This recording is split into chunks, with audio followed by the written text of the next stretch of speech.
Well, here's a nice little article that turned up in the newspaper the other day.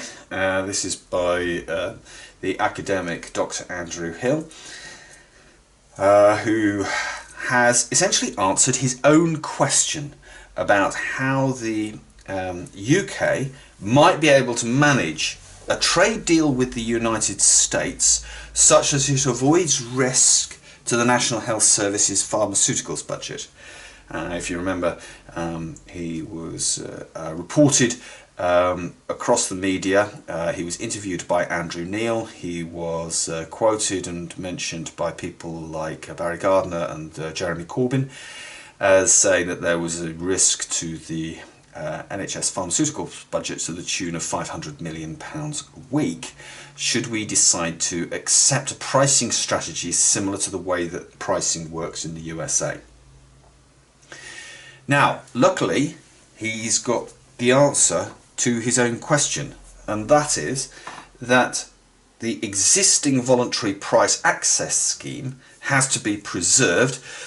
We do not end up with investor-state dispute settlements, which are sometimes a feature of trade agreements, which can allow a private corporation to impose its policy onto public agencies, governments, NHS authorities, health authorities, education authorities, local authorities, at the pain of fines being imposed by international tribunals which do not work to UK trade laws.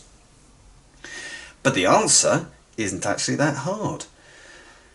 First, pass a parliamentary bill which prevents trade deals with other countries from damaging NHS drugs prices. This would enforce the exclusion of any conditions in a new trade agreement that would undermine the role of NICE, which is the National Institute for Clinical Excellence, which protects the regulations which underpin NHS purchasing.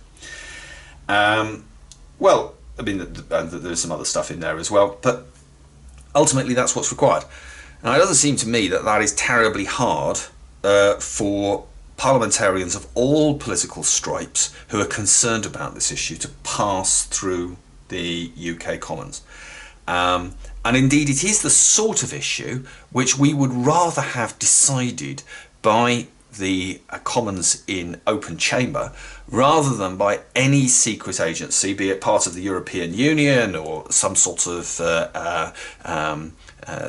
cabal between UK and United States civil servants or regulators or anybody, frankly. It should be decided, this stuff should be decided in open session inside the House of Commons.